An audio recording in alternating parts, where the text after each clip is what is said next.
Okay, FM. Okay. 101.7. Onimanyafo Kennedy Osanyako MP Achim Swedru, former Deputy Minister of Agric. Why memoachi ebru? Mejo so kwame no mpom ti say. Empom yo na so Oba de adaroma o de achemi. Okay, FM. 101. Anano enche bia ne no twe nkomo na agya wo baba baso na agya wo so de wo ye na osoafo nti na nim de ekọ na kasa aduane abu. President Kranso e de beto so saa se ampa aduane abu ampa na se body sei wo ye kra na ye totobo. Ekọ wi ase a minority ni se he saa nsem mo ka nyina se na ye no kore de toso biemu ni se se tomatoes kura ye kra bokina ne nije no ne ade ema wo mo kura ekofa ba no ese se bo am wo mo ban wo beko strike enu ade se wotim komo bi se ya eto sei Yo kwame de di kan na wasena nchia watiefo titru empeso asofo anope omutie mi no kura na uhwe dwumadi a eye omampani na do danko akufuado ade nam le swapo hwe mfudwuma so na kuadwuma so ewura nyanyamfo usefri akuto dwumadi a hyehyɛ a ɔde to akwan mu a yɛdi mmerɛ Ghana for the tumi de ma mfie na yɛ atwam wa na dodoɔ na gyina kwan bɛfa so a yɛbɛtumi tumi aye kuadwuma no a de mfasodeɛ kɛseɛ de bɛbrɛ ɔman ti hwemu a enam so a na de saa program kɛseɛ bi a friend planting for food and job de ba no ne ni so ade hu no si ebetumi anya betumi adɔ no ba dodo a ebedi ɔman mu a na busukura me anya bi kura de akɔ ɛyɛ amanɔne akɔtɔn ti uhwɛ ahyɛ de tutu hɔ ni nyinaa no na pipi eno a ne yɛpɛsie yɛ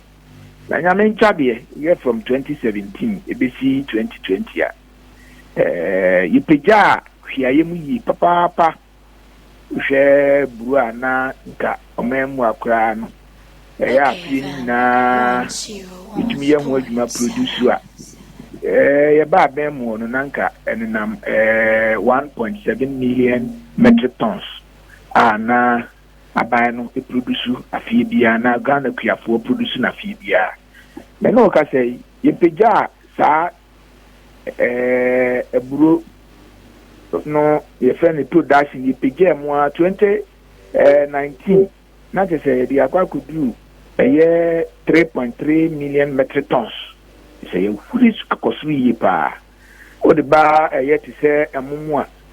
amu ye aduane bi a se be Ghana se ya kame se adiensa de na more than 10 million Ghanaians wo omemu ade na omdi bibi a ye eburo mu emuho aduane de akoma no nti no mudi ye pa nti no so ye bai na abandada oho no na afie ni nyina no se mutumi produce 460,000 metric tons ye bai me no ka se 2019 ya peja ade no de akọ ya produce de akọ 960,000 metric tons just ya peja mu yi you know bia ye be obtaining your self sufficient. These are paddy rice and so afie bia milled rice I do memu ano we are talking about between 1.2 to 1.3 million metric tons in jedos yi ti yenu ye na fe uba e ba ne sa to so dia titu tomatoes o memu a afie bia ye to me import between 70 to 80,000 metric tons and the bar, which means the air I produce or memu anono do I to me produce no to me and soon ye bedi na ma buy ye den set was there be can be pen ye be fast because we be also see ye ko Burkina Faso akofa tomatoes ye ko Burkina Faso akofa tomato ye ko Niger animal akofa onion. Okay, and so you want papa ye why be to produce that onion bi ni tomatoes dey ade enti na so special ye nso ye review mu ye say okay kwa be na e betumi afa so produce sa special tomatoes yi bi na yɛtumi anya bi adi ɛwɔ mɛmu a na maa nhyehyɛ aseɛ ɛsi yɛ na abɛɛfo yɛfrɛ bibi yɛfrɛ nhyɛn greenhouse villages or technologies ti aban ka sɛ ɛsiane sɛ wohwɛ yɛn nsaase a yɛde bi a tomatoes wɔ ha na asase yɛda tam na ɛda hɔ normal land ne yɛde yɛ no a yɛ a na ntaa mmoa tomatoes no there are a lot of nematodes in the soil so produce tomatoes no ɛtɔrɔ bi a wobɛhu nsuo wɔ mu paa na ɛporɔ ne adeade nti ɛmmoa nti ɛsɛ yɛsakra so ne yɛpɛ abɛɛfo kwan yɛbɛtumi aproduce tomatoes no a wokɔ supermarket bi gu hɔ a ne ɔmkɔfa firi Burkina Faso ɛho dendenden a wobɛtumi ayi agu hɔ koraa fo bi abɛɛ na wɔtwe na ɛmporɔe nti yɛn nso yɛhwehwɛ aban nam so sɛ deɛ yɛnyɛ greenhouse facilities bi ɛne ɔka sɛ yɛkɔyɛ kɛseɛ baako a ɛsete on almost about 90 hectares of land ɛwɔ Akomadan woyɛ ɔman mu nyinaa baabi yɛproduce tomatoes kɛseɛ paa obiara anim de Akomadan tomato ɛhɔ kaka one maka ayi Dr. Kofi Kuradu Abregu was Akomadan tomatoes oh nti wohwɛ a ɛhɔ paa ne yɛproduce tomatoes yi kɛseɛ nti yɛkɔsi big greenhouse facility wɔ ɛsiti on 70 yɛayɛ dams na ɛbɛboa ma ɔmo produce tomatoes wɔ no yɛma a portion of the land so that they can use the greenhouse facility wobɛtumi ayɛ a yɛnso tomatoes yɛbɛproduce wɔ ha no te sɛ deɛ akɔfa wɔ Burkina Faso anaasɛ supermarket no deɛ other supermarket no kra firi South Africa ba ne yɛbɛproduce wɔ ha yɛsɛ si bi kɛseɛ saa so wɔ Dawonya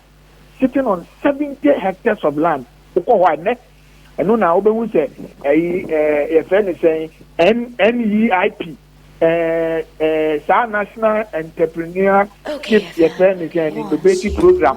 a na yɛwura Dwonkuma ɛda no no yɛde hɔ no so ama ɔmo a ɔmo boa kɛseɛ yɛsi kɛseɛ baako nso saa nso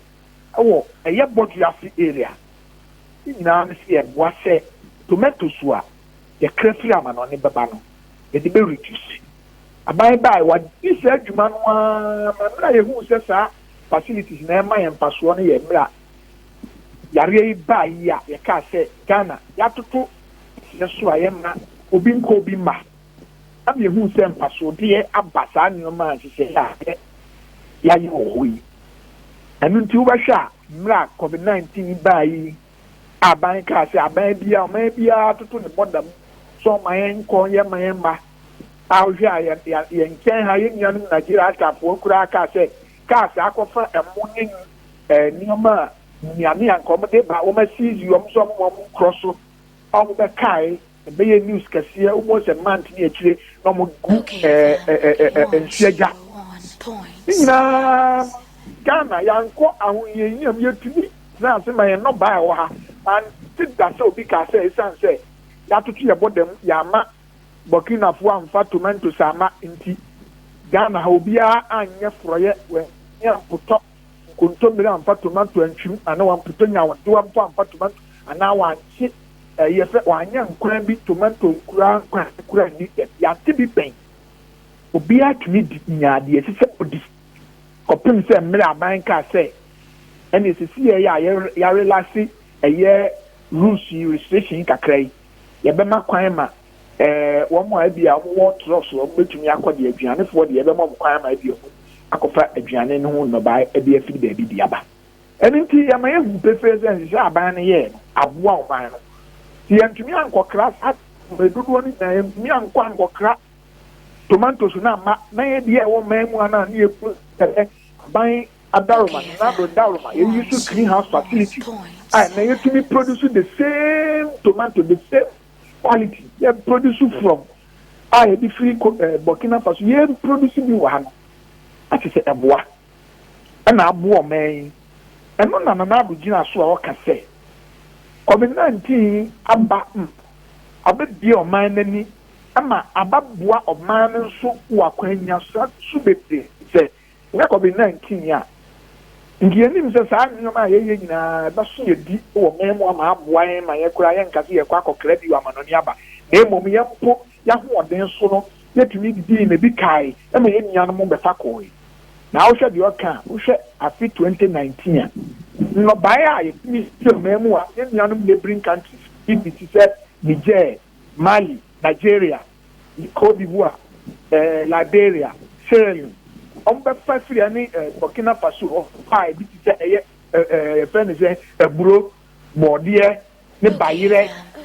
bɛfa firi a ne kaapi bɛfa firi mɛmu abekɔɛ a ɔkeka no edodoɔ nyinaa bɔ mu n'ase yɛde to scale so deɛ a ɛyɛ ka almost about 140,000 metric ton saa nnɔnaba yi ɛbrɛ Ghana sika almost about 80 million dollars yɛde kɔyɛ ne bin country a ɔbusa sɛ ebura a yɛdɔɔ na ɔman no nyinaa na ebura a yɛdi yɛde ma yɛnyɛ mmoa ne nyinaa keka bɔ mu a ɛyɛ about 1.9 million metric tons yɛn nso yɛ produce about 3.3 metric tons so there is excess wobusa sɛ excess no yɛde fa ahe ɛno a yɛn ne bɛsi bɛtɔɔ ansɛ ntɛm a ɔte sɛ ɛyɛ yɛn nkurɔfoɔ bi wɔ soro yɛn nuanom pharmacy foɔ bi wɔ soro na ebi mu ɛtɔn nnɔbaa no ɛde mma yɛn nuanom efiri nkura ɔhyia mo de tɔka bɛsi ɔba abɛtɔkɔ a na ɛyɛ poultry farmers association n'ani abere sɛ ebura a yɛbɛtɔ de ama mbɛtumi atɔ de ama yɛn nyɛboa na yɛtɔn nanso kuani bi a ɔyɛ adwuma a ɔpɛ sɛ onya mfasoɔ nti ɔno nso so onya market wɔ outside a ɛbɛma no value a ɔbɛtɔn na ɛno nso a encourage no ma na ntɔ more yɛbɛduru ma bi na ɔbɛn nso ɔmo ka sɛ eburu no koraa ho ahyeto ɔmo nyɛ bi ntɔ ne boa kɔ soro nyɛ sɛ yɛn produce enough we produce na yɛyɛ enough wɔ country but our neighbors came to buy the excesses because yɛn ni storage kɛse a yɛde bɛyɛ ɔmo kɛse yɛn ni nyinaa yɛ turo nyinaa the storage capacity ɛyɛ 35,000 metric tons afei na ɛkɔ adaroma yɛsi 80,000 yɛwie bi account completed almost about 50. Yeah, 80,000 metric tons in addition. Yeah, here almost about 500,000 metric ton capacity of storage facility. You don't really be car. Or we don't have that capacity. You don't force the farmer say at all costs keep it and then say it's okay, wherever they are from. We have to also sell it. So that to encourage them to go back to the farm and produce more. I mean, this Anna, as you said, Akoye, and Yari Bay, Yatutu Yapu, Yatuya, produce a hard farm, and that said, Ghana needed the Sikako, just so Quakoto, body, Koto tomatoes, Okotoboko, Okoto jail, no Koano, you see, the bingo. One time you have 3 Burkina Faso, and now said, there, and Malia Manti. It never happened in this country. And see, and then I'm penny Jinaso, now I'm penny on Sabe. And yes, the Mukan of Begina Hall, boy. He spoke the data, and these are data that we have collected from the market, from the producers. I am sure they are poor. It is Kunta Air, Mrs. Shah, bound to sell from the Ministry of Food and Agriculture and a year Juma. Okay, so I'm telling you, some of the kind. I have to say, no crepe, no, so only my man, somewhere. So I can't hear Edwin Dale, the chances of it be a dark and so between me about them. And you know, at all costs, we have to sit it down. That's to say, you have to know, I'm Penica. After you produce enough tomatoes, we are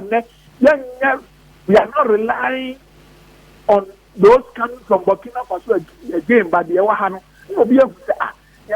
say, okay, any inquiry. The one you have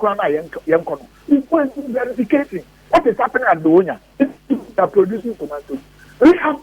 a greenhouse facility engaging producing world-class tomatoes to be more quality than those one coming from Burkina Faso. Okona duenu akore no wako the friend is akumada no akore no body afi no akore if you go na say na we nyina ni ni ko fi sa no ba no be jira go o ma pani agugu anu to no be try o le sa so mo kan ya akore but we be no ko za na o ku fi o ko dem untu na akora nko ba bia wa bobo so okay you don't know what is happening there unim the quantity of tomato and vegetables that they are producing there. Now one general saying, you just rubbish it. You are not doing ourselves in a good. Any person come and baby and you back up and I'm saying young Koto. Then to mmerɛ do sɛ deɛ yɛyɛ a ɛbɛboɔ ɔman yi a yɛ papa no we should encourage whoever is in the helm of affairs to do more irrespective of party or something. NDC in so oh yeah the NAJ oh yeah side yeah producing vegetables tomato yeah fatika pudu on something for crap and please but kasi haya you haya ma oba wetin there to see our land dey very dry what to say produce na yeah nyame aboa yeah na aboa yeah nsuo yeah to me the problem to me and take advantage yeah happy was so and there be me between here if it say yeah ofu dia pa no na piano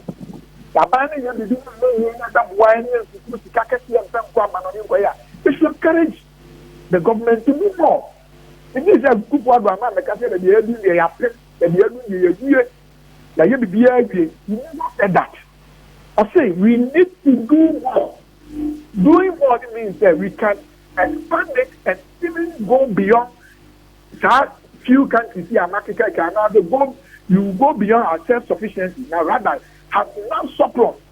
here to me akotowaba na ya benya sika pudu oni bi aka ye that is where we want to get to. Okay. And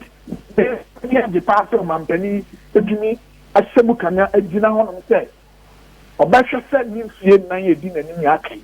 ya more by enya so mpaso die free kuetuma wanka kuetuma ko kan nipa enioma bibiri no kan but in say kuasem ehun hia was nipa de wa ho odi na gina wadua bi so when ya gina de papa dia na odi ya mwa nya no ya ma me ne papa no mo di o mo si o so bi kua no me no bi afi di o me no ya mwa o na o nti mo abani yes say bebre usha atika ya that Ghana care programming or Batamba programming or also to come on to 100 billion. Usha the any kind say how to use part of the money to encourage the youth to go into commercial agriculture farming. Mama make poultry, mama make some more producing of you better say food crops near the to na buyers also obey it's part of the recruitment program under the post COVID-19. Tina buying a year. Tina say, Nanado, someone the better to Edra. She say, someone. Yes, a Buagana. Mining young people, Amandoko, a Buagana in India because being a so and this yeah, Mampanica and Ram and cultural of the kind. Put them behind him. All Ukraine. The Yawamoni are what said to me, he said, Shabby. Yes, I see a quack of pimpy, you don't answer. Yeah, Baba Cattle Ghana, was a papa or can go to put them. Okay. Medals are no pay honorable. Baba, Obiase Joso. Honorable Kennedy Osenya MP for Achim Swedru, former Deputy Minister for Agric, and actual compacho. Okay, FM 101.7.